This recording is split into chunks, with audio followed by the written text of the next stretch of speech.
Welcome back to the channel. Today I'm file fitting some rings with my old man glasses on, and I thought, being this the last video of the year, figured I'd go around the shop, show you what's in, what's new, what we're going to be working on in the coming year. I'd like to thank everybody for viewing my channel. The subscribers have gone up considerably this year, and I really appreciate you guys watching. To the new viewers and subscribers, I'll tell you a little bit about what I do. I work on basically old cars, fix them for guys who are friends of mine, and get them back up and running again with the knowledge that I've had over the years. I've learned from working on these things. So they may not be perfect, but I try to do my best on all of them and have a good time doing it. And hopefully you guys have a good time watching the videos I make. So what we're going to do today, basically go through the shop. I'll show you a couple of new cars have arrived, some that have been here for quite a while. Parts issues. I think if anybody out there who works on these things, you know how tough it is to get parts. And if you have something to send out to get rebuilt, how tough it is to get it back within a period of time that's reasonable. So let's take a look at what we have in the shop. We're going to start with the oldest car in the shop. Not the oldest car by age, but the one that's been here the longest. 1967 Ford XL 7-liter 427 R-code. Super rare car. Ford only made 89 of these in 1967. This is one of one, and a really original car. Most of the original paint. There's been some touch-ups on it and stuff over the years, but it's mostly all original except for the engine and transmission. Those were taken out many years ago by guys who had owned the car in the past. We tried to reunite the engine with the car. We do know where the original engine is, but it was not for sale. So the owner decided to move forward and just source a new engine, not a new one, but an old one, a new one to this car that was correctly date coded for it. And we got all the correct stuff for it, all matched, running. It's running driving engine. It was already running on a dyno. Had it already running here in the shop. A couple videos on it. If you're curious about it, go back, please take a look at them. It was a pretty neat transformation of this car. But I thought she was almost done until I started having issues with the power brake booster. For some reason, I could not get pedal travel out of the pedal and be able to get a decent brake. It could stop, but barely be able to do so. So the booster's been taken off, sent back to who rebuilt it, and there it remains. I have sent several emails to the shop. I'm sure he's very busy. I was hoping that since this was one that he had done in the past, that he would put a little priority into it to rebuild it, or at least check it out right away. But it doesn't seem like that's happened, so looks like I'm on the waiting list. But if all goes well, hopefully this will be out of here soon. I could use the space because it's a big car and it takes up a lot of it. This one is my 1968 Mustang. It's been in several videos. It's a long-term project. Actually, this one's probably been in the shop the longest, but since it's my car, it doesn't count. I never get to work on it, and that's okay. I got plenty of other work to do that takes priority over this, but slowly I work on it and try to get it finished. I'll give you a walkthrough of it to anybody else who is also new to the channel. It's a Coyote swap with a power glide. I did a Mustang Fox body sort of front suspension conversion. You can see the coilovers down there. These are strange struts. What I did was alter the lower control arms to fit Mustang ball joint cups, put Mustang Fox body ball joint cups into the lower control arms, and be able to adapt the Fox body spindles and struts to the car. Obviously, I made custom mounts for the top, bars going in, out to the roll cage on the inside, another one going down to the frame to tie in to really strengthen the front end. The car has a full cage, pretty robust, with an X member underneath tying the whole chassis together. The roll cage is tied into the car at about 16 points, so it's rigid. All stock interior will be in it, even the rear seat. But I do have racing seats in it. It's all mild steel. Wish it was chromoly, but this is what I can weld for the, well, if you can say I can weld. I'm not a pro welder expert by any means, but I can get metal to stick together and be solid. But it's coming along. The trunk, yeah, I have a head in there for weight. I was just measuring things and checking out weight bias. You can see that in a previous video. Again, there's a lot of videos on this car on the channel. So if there's something on here that you have a question on of what I did to this car, go back, take a look at the thumbnails on the channel for pictures of this car, and you'll see what was done to it. My hope is to possibly have this car out at the drag strip next year. I've been saying that every year for the past 3 years, and it hasn't happened. We'll see. My 1960 Ford, the Bootlegger, I like to call it that because it reminds me of a moonshine runner. You saw me gapping rings on that FE engine. That's for this car. It's a 398 FE. Basically, just a nice street engine. It's 500 lift solid cam, 427 low riser heads, and a slightly modified Holley Street Dominator intake. Again, I think I have a video of what I did on the ports in here to open things up. These are really clogged up from Edelbrock. You open this up and it really helps the flow quite a bit. I kind of made the turn a little easier on the top. Anyway, go back, check that video out. You'll see what I did. So this car will be hopefully something I can drive next year. I'd love to be able to get this thing up and running. We'll see how it goes. Again, with projects, I've got more projects than time, so we'll see. Tucked in here next to the Bootlegger. This is a car I've had since I was 14 years old. 1967 Fairlane. I got the itch back in the day when it was a hot deal to back half the car. I wish I would have never done it, but it's done and it's going to stay that way. Eventually I will get on this one too. Like I said, more projects than time. So I'll put it on the list. This car on the rack, 1968 Shelby GT500 4-speed convertible.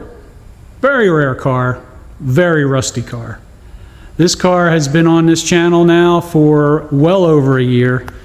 It has taken quite a long period of time to get it to this point. A lot more work was involved with putting a new floor in the car than what was originally figured. And I guess that's kind of the way it goes with these projects. But she's on the home stretch and solid enough to actually put on the lift. When this car was brought to me, you could put it on the lift, and as you raise the car, the gap between the door and the B-pillar would open up about an inch. It was pretty ugly.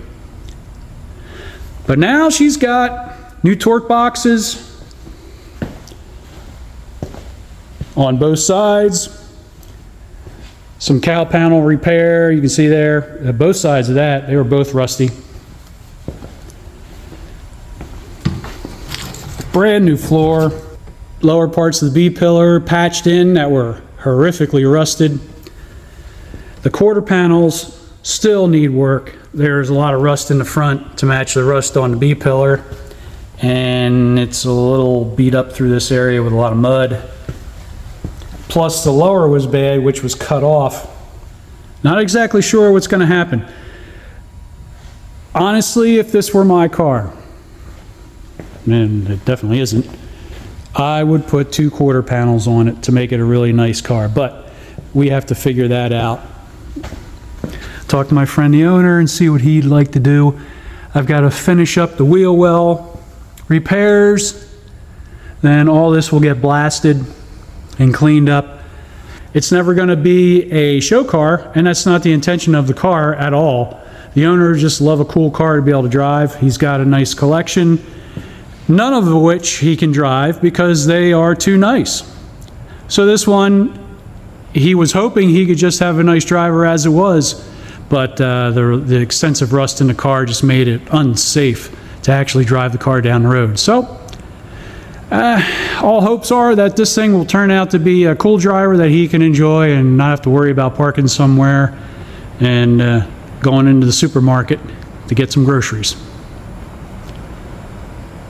This car, 1968 Mustang GT 390 4-speed, original S-code car.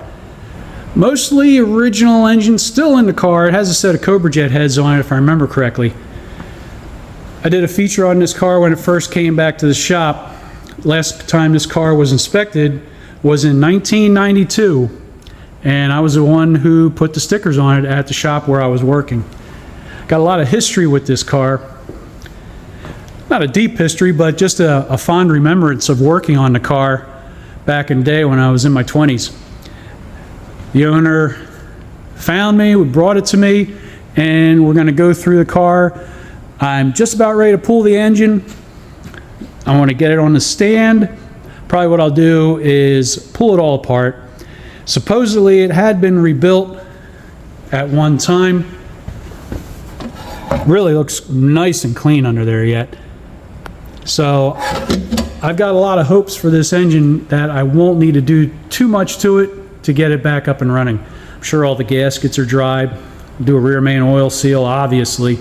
Hate to put this thing back in and have oil leaking everywhere. So after the first of the year, this will be the one that I am on the most, and I'll be doing most of the content on this car. So make sure you follow along to see how the progress goes. This is a very, very cool car. One of my favorites in the shop, and I am so looking forward to working on it.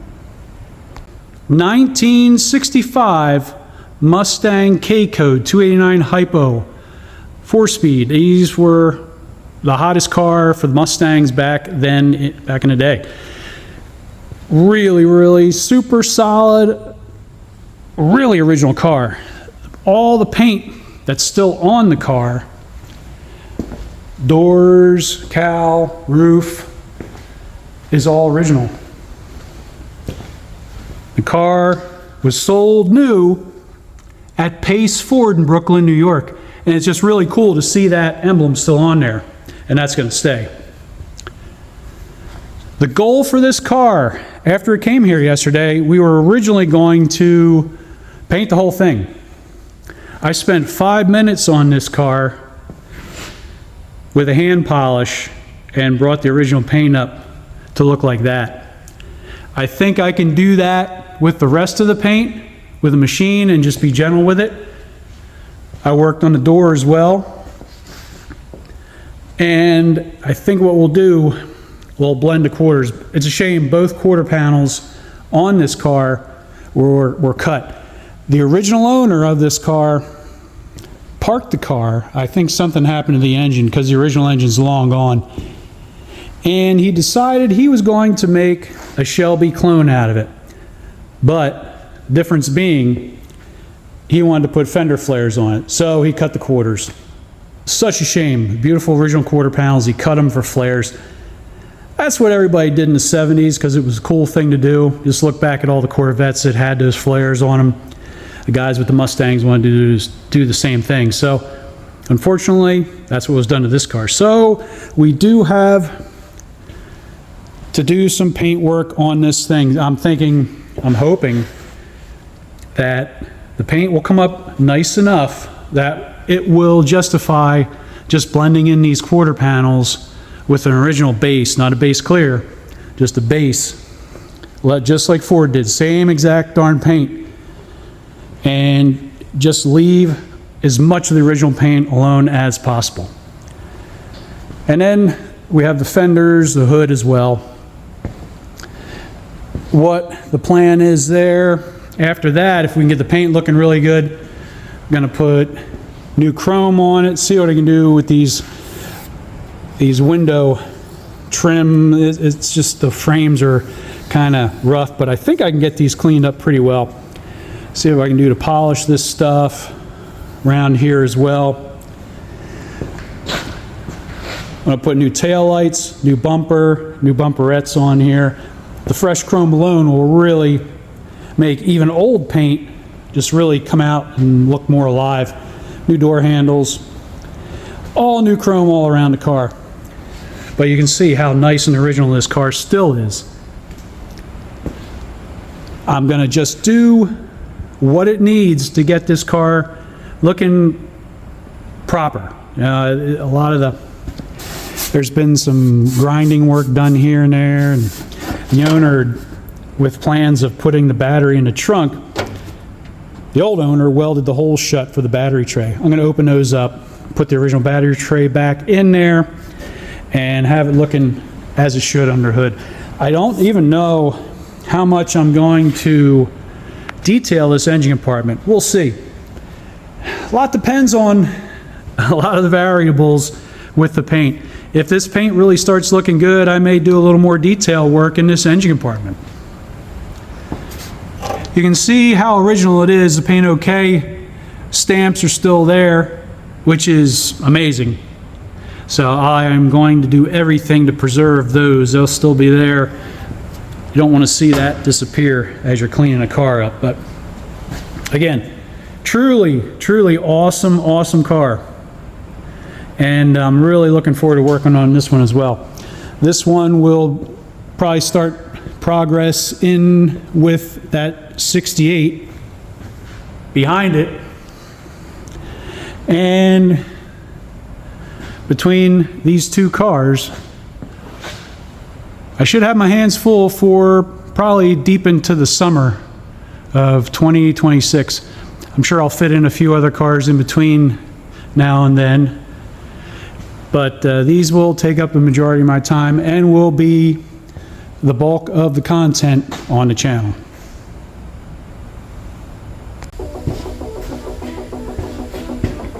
Once again, thanks for watching and thanks for subscribing. I appreciate all you new viewers, all you new subscribers, and especially all the thumbs up you guys have been giving me over the past year.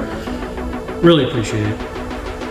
I'm going to get back to gapping these rings, get my old man glasses back on, and get right back to it. Thanks for watching.